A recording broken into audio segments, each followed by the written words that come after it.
In 1937, Samuel Rook, a structural engineer, received a strange government order: survey an abandoned prison complex outside Dagger Creek, long removed from official records.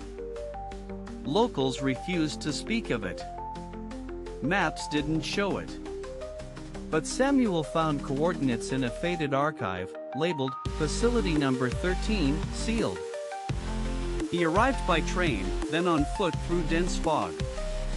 The prison appeared from nowhere, towering and intact, its iron gates half sunk into wild earth. The front gate was open. No chains, no locks. Inside, rusted barbed wire curled like thorns. The sign above read, "Warden watches. All time stops." He stepped through. The yard was silent. No birds, no wind. Ivy grew up the walls, but the watchtowers still blinked red every 13 seconds. The main block loomed, shaped like a coffin. Doors swung at his touch. He entered, flashlight trembling. The scent of mildew, iron, and something sweet. The cell halls stretched forever. Numbers skipped randomly. One read cell -1. Another just said do not. All doors shut except one, which creaked open slowly. He peeked inside. Chains dangled from the ceiling. A mirror leaned against the wall, cracked. His reflection turned around before he did and vanished. Down another corridor, he found the cafeteria. Tables intact, trays still set.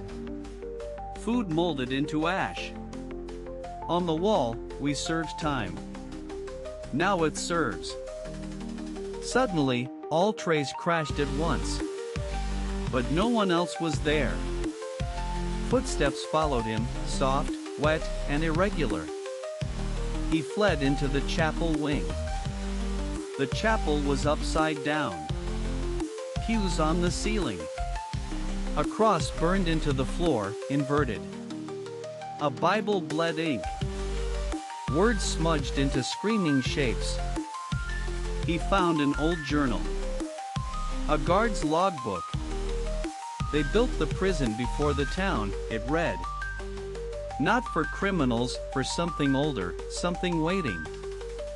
Deeper inside, the isolation block was ice cold. One cell pulsed with light.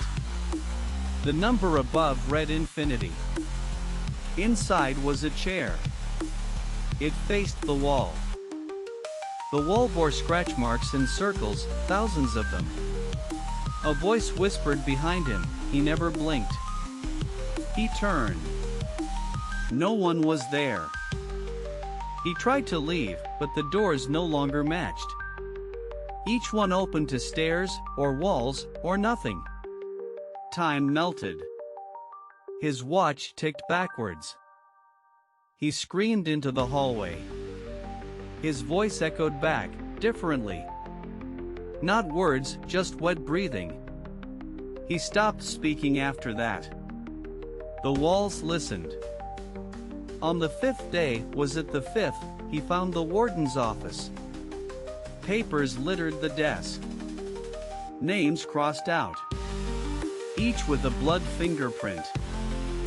The final page read, "He's awake now. Don't say your name." He listens for it. Beneath, Samuel saw his name already written. He didn't remember writing it. He tried burning the page. The fire hissed out instantly. Ink spread across the walls. "You belong," it read. "The sentence has begun." In the showers, rust dripped like veins. He saw shadows moving through steam. Chains clanged from behind walls. Someone whispered, "Repentance only feeds him." A cell door opened for him. Inside, a cot, a book, and his face carved into the wall, smiling. The eyes bled salt. At night, the lights flickered in patterns. Morse code, he realized. It spelled run again and again until it suddenly changed to stay. He tried climbing a wall to escape. His rope unraveled mid-ascent into hair. It slithered. He fell. The ground laughed. He broke nothing. The floor softened. In the basement archives, boxes contained no paper, only teeth. Labeled, sorted by year. One drawer had his birth date. It was already half full. He smashed lights, carved doors, screamed. Nothing helped. The prison reassembled itself every morning. It wanted him whole. It wanted him emptied. He opened a trapdoor under the floor. A spiral stair led down into blackness. The deeper he went, the older the stone. Voices grew. He reached a chamber of statues. All faceless. All pointing toward a well. Something breathed from below. Chains moved. A deep voice whispered, "Warden." Samuel stepped back. The statues had moved. One now stood beside him. Its head turned, slowly. A crack appeared where the mouth should be.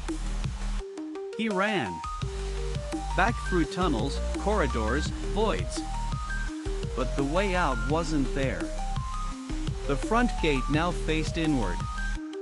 The world turned inside out. He found a mirror again. It showed the prison, but without him in it. Instead, another figure stood. Its face blurred. It wore his clothes. The warden never left, the journal had said. Because he changes. Becomes someone new. Each sentence ends with rebirth. And Samuel was becoming. He began writing his own journal. Names appeared on its pages. He didn't know them. Yet they felt familiar. Visitors? No. Inmates. The last page wrote itself. Warden Black. He realized it meant him. He looked at his hands, aged, burnt with numbers. The uniform fit now. He laughed, because crying no longer made sound here. Only echoes. Only doors. Only keys without locks. The gate still opens every few years. And someone always comes looking for what should remain buried.